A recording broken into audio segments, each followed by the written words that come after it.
Pagkaraan ng ilang oras, nakipag-ugnayan si Vincent Von Oslan kay Bradley Von Oslan at sinabing sobra na ito. Muli niyang inulit na sobra na ito. Dagdag pa niya, mabilis siyang lumaki. Lumingon sa kanya ang anino sa tabi niya. Nagtanong ito sa kanya, bakit niya ito nasabi sa prinsesa. Kinaikit ni Vincent Von Oslan ang kanyang mga mata sa pagkabigo at ipinaliwanag na siya ay natutuwa. Inakala niyang tumatanda na siya. Tinanong ni Shadow ang tanong, ganun ba siya nag-aalala tungkol sa Valencia bloodline? Nag-isip si Vincent Von Oslan sa harap niya at sinabing nangyari ito 40 taon na ang nakalilipas. Isang batang lalaki ang lumapit sa kanya upang batiin, ipinakilala ang kanyang sarili bilang tagapagmana ng pamilya ng duke. Siya ay mga 10 taong gulang. Sinabi niya na nagsimula siyang mag-aral ng sword art. Si Vincent Von Oslan ay personal na nakahihigit sa kanya. Gayunpaman, naalala niya kung paano niya itinusok ang espada sa aspalto ng buong lakas. Tumingin siya sa ibaba, natigilan at nadismaya. Tiningnan ni Vincent Von Oslan ang sword na nakaipit sa aspalto, na natatakpan ng mga bitik. Biglang may nagtanong sa kanya kung okay lang ba siya. Mabilis na napaatras si Vincent Von Oslan, inilipat ang kanyang kamay sa gilid. Inabot ng bata ang kanyang kamay sa kanya, tinutugunan siya na para bang siya ang kanyang kamahalan. Si Vincent Von Oslan ay hindi kapani-paniwalang napahiya. Pagkatapos ay tinalikuran niya ang ideya ng pagiging isang kabalyero, na kinukumbinsi ang kanyang sarili na sila Oslan, sa una ay predisposed sa mastering magic. Wala man lang siyang talent para dito. Ito ay isang nakakahiyang kwento. Si Vincent Von Oslan ay tumingin sa ilalim ng pagkabigo at sinabi na, gayunpaman, hindi niya pinapaboran si Valencia. Ipinaliwanag niya na hindi ito dahil sa personal na puot. Ito ay dahil gaano man katagal ang piraso, ang nakakaawang aristokratikong pamilya ay walang karapatan na liliman ang royal family. Galit na sigaw ni Vincent Von Oslan habang ini-imagine niya na si Asgard von Valencia at ang pamilya Oslan ay pinaghiwa-hiwalay. Isinisigaw niya na banta ito sa pangunahing batas ng kanilang bansa. Malakas niyang hinampas ang kanyang kamao sa trono na nagsimulang manginig. Sumigaw siya sa pamamagitan ng kanyang mga ngipin na ito ay hindi naiiba sa pagtataksil. Inilagay ni Vincent Von Oslan ang kanyang kamay sa kanyang palaisipan sa noo, at sinabing nakapikit na hindi alam ng prinsipe ang tungkol dito. Sinimulan niyang ipaliwanag na siya ay isang makatwirang binata, si Vincent Von Isla at itinaas ang isang galit na tingin sa harap at bamulong sa kanyang mga ngipin na hindi mo maaaring labagin ang nakakainis na batas. Ito ay para sa kadahilanang ito na ang isang kingdom na may ganoong kapangyarihan ay hindi maaaring mamuno sa buong kontinente. Sinimulan niyang isipin na ang royal family ay konektado sa batas at parami ng mga aristokratikong pamilya. Galit na binuksan ni Vincent Von Isla ang kanyang mga mata at sinabing sa ganitong paraan, hindi maaaring maging sentralisado ang power. Kinuyam niya ang kanyang kamao, itinaas ito pataas, at idinagdag na upang mamuno sa kontinente, ang lahat ay dapat na nasa kanyang mga kamay. Sumagot si Shadow na tama siya. Ngumisi si Vincent Von Oslan at sinabing ang mga dahilan nito ay gagawa ng tandang reyna at ng nilalang na sinapian ng mga demonyo. Sinabi ng Shadow na sila mismo ay hindi maaaring talunin ang Duke ng Valencia na malinaw na maa-assess ang limitasyon ng kakayahan ng mga demon minions. Maingat na sumang-ayon si Vincent Von Oslan, tumingin sa gilid at sinabi na ito ang dahilan kung bakit kailangan nila siya. Tanong niya, handa na ba ang secret weapon?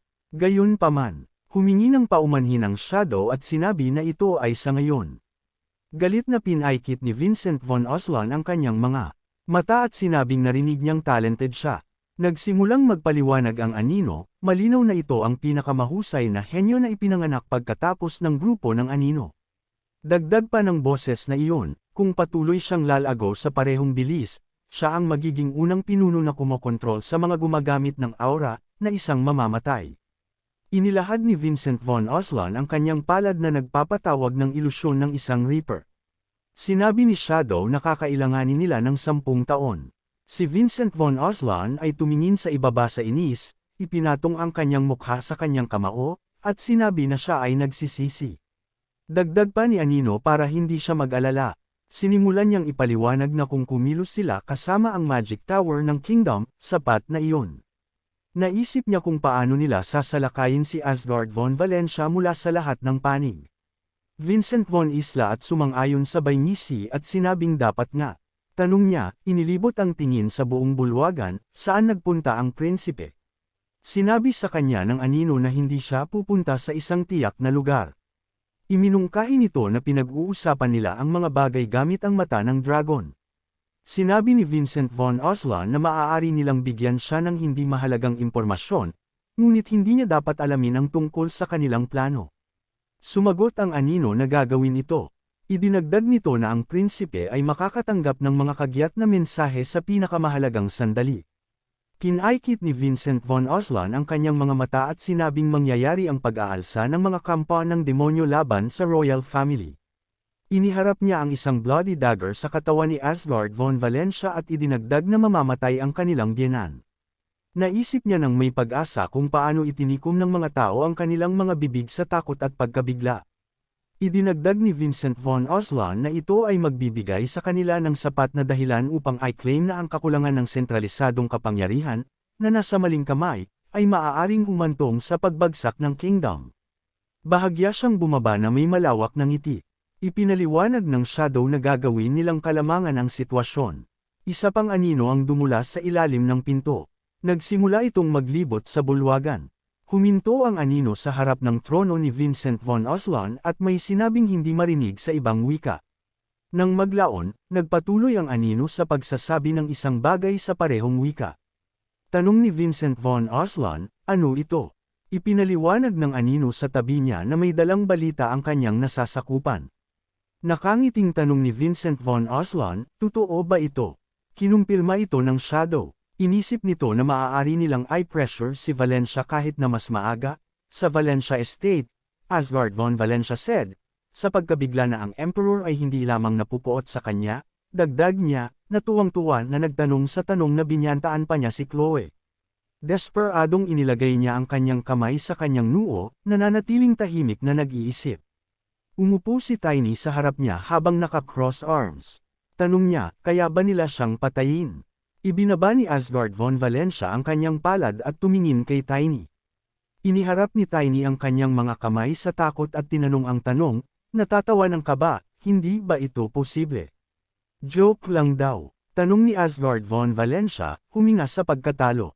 Bakit nangyari ito? Tanong niya, galit pa ba siya? Nagbaba siya ng tingin sa pagkabigo at naisip ang magayos. Nagsikap siya ng husto para sa kanyang kapakanan. Nagsimulang mga tuwiran si Tiny, nagkibit balikat. Nagtataka siya kung anong mga kapaki-pakinabang na kaisipan ang lumitaw sa kanyang ulo. Itinuro siya ni Asgard von Valentia ng daliri at galit na tinawag siyang tulala. Tanong nito, hindi ba niya naiintindihan kung gaano ito kaseryoso? Tanong ni Tiny, mas malaki ba itong problema kaysa sa hukbo? Ng demons ni Vincent von Oslan. Sinimulan niyang kunin ang kanyang tainga gamit ang kanyang daliri, mukhang naiinip. Si Asgard von Valentia ay napalingon sa kanyang ulo sa sama ng loob at sinabing malamang na hindi si Tiny ay tumingin sa kanyang hinliliit at nagtanong, kaya bakit ang daming iniisip? Kinaykit niya ang kanyang mga mata at sinabing ganoon din ang katapusan ng lahat kapag dumating ang Demon King. Aniya, gustuhin man nila o hindi, kailangan nilang magkaisa. Alam niya ang sinasabi niya. Hayaang maniwala sila. Gulat na napatingin sa kanya si Asgard von Valentia at nanatiling tahimik. Nang maglaon ay sinabi niya na ito ay totoo. Dagdag pa niya, iisa lang ang daan palabas. Naisip niya na kinakailangan upang mapanatili ang lahat ng lakas ng sangkatauhan. Nakangiting paliwanag ni Asgard von Valentia na minsan ay naiinggit siya sa kanyang simpleng pag-iisip. Galit na tanong ni Tiny kung ano ang sinabi niya ng tahimik na maaaring tumigil na lang siya sa salitang inggit. Tanong niya, bakit natuloy? Patuloy na sinabi ni Asgard von Valentia na, salamat sa kanya, maayos ang kanyang mga iniisip. Biglang nagmadaling binuksan ni Genus Freewill ang mga pinto sa bulwagan at sumigaw na may problema sila. Gulat na napatingin sa kanya si Asgard von Valentia. Hinawakan ni Genus Freewill ang scroll sa kanyang mga kamay at sumigaw na ito ay agarang balita mula sa Dragon Eye. Idinagdag niya na nagsimula ang mga pag-aalsa sa maliliit na bayan sa sakop ng royal family. Tumayo si Asgard von Valentia mula sa sofa at nagtanong, anong mga pag-aalsa? Tama ba ang narinig niya? Ipinahayag mismo ng Genus Free Will kung ano ang sinimulan niyang katwiran na, sa paghusga sa ulat, uutusan sila ni Vincent von Oslan na sugpuin ito.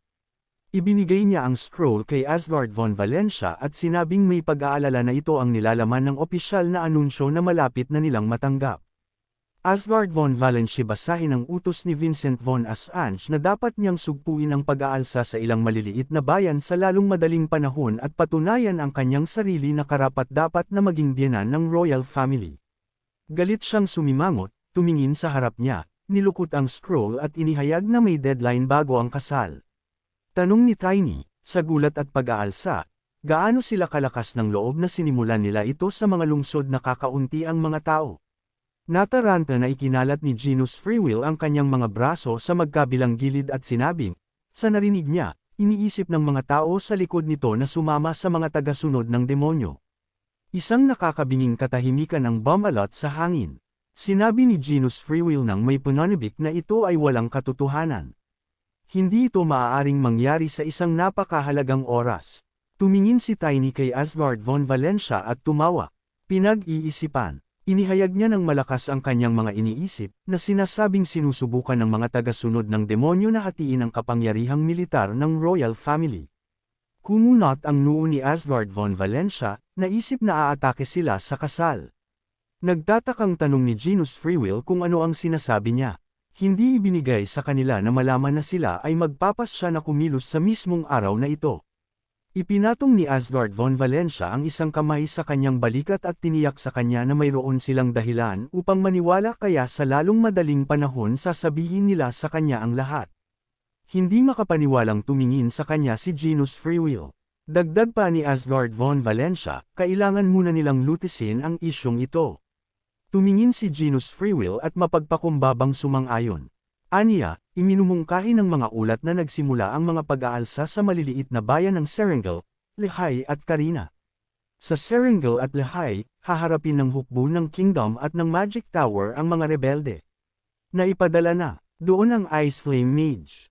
Kailangan nilang pumunta kay Carina. Sinabi ni Asgard von Valentia na ang lungsod na ito ay matatagpuan sa pagitan ng Valentia at ng Royal Palace para makapagpadala sila ng ilang mga high-class na kabalyero doon. Desidido niyang idinagdag na kailangan nilang nasa oras para sa kasal. Sumang-ayon si Genus Free Will sa kanyang mga salita at idinagdag na ang mga high-class na kabalyero, kabilang ang kanyang sarili, ay nasa palasyo na ngayon.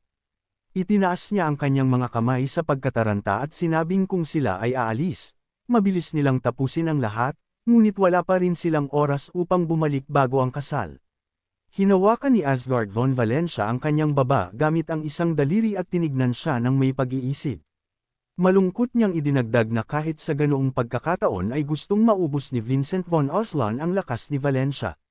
Nag-iisip na tanong ni Asgard von Valentia, mas mabuti sigurong sirain na nila ang lahat dito. Gulat na tanong ni Genus Free Will kung paano maiintindihan itong si Tiny ay nanlaki ang mga mata sa gulat at nagtanong, ano? Sinabi ni Asgard von Valentia na hindi niya aprubahan ang Tiny at Genus. Nakahinga ng maluwag si Free Will at nakahinga. Sinabi ni Asgard von Valentia na mayroong ganoong opsyon. Dahil kay Chloe von Valentia at sa kanyang pamilya, hindi siya makakilos ng padalos-dalos na naka-cross arm sa kanyang dibdib. Nag-aalala siyang naisip na ang pagkansela ng kasal ay magkakaroon ng malaking epekto sa kanila. Sinubukan niyang intindihin sa isip ang gusto ni Vincent von Oslan. Natahimik si Tiny at nag-iisip ng mabuti. Pagkatapos mag-isip tungkol dito, sinabi niya ng nakangiti na maaari itong ayusin sa isang linggo. Tinuro ni Tiny ang sarili at idinagdag na mag-isa siyang pupunta. Napatulala ang tanong ni Asgard von Valentia kung ano ang hindi siguradong tumingin sa kanya si Genus Free Will at nagtanong, gusto ba niyang gamitin ang Lunar Wolf Spirit na sinabi ni Tiny na aabutin ng 3 araw ang paglalakbay at ang parehong halaga pabalik. Aabutin ng 1 araw para harapin sila. Nakangiti niyang tiniyak na posible ito. Tuwang-tuwang sinabi ni Genus Free Will na naiintindihan niya, ngunit ito ay mapanganib. Nag-aalalang ipinaalala ni Asgard von Valentia na ito ay isang paghihimagsik. Maaaring maliit ang lungsod, ngunit mayroong hindi bababa sa ilang 100 kabalyero doon. Hindi nila alam kung ano ang pinagkakaabalahan ng mga tagasunod ng demonyo. Ibinuko niya ang kanyang mga braso sa gilid, nakaharang sa kanyang dinadaanan, At galit na tumahol na hindi niya ito ipagsapalaran para sa gayong maliit na bagay na sinabi ni Tiny na ito ay isang pagsubok. Kung may pagkakataon, kailangan mong pagdaanan ito.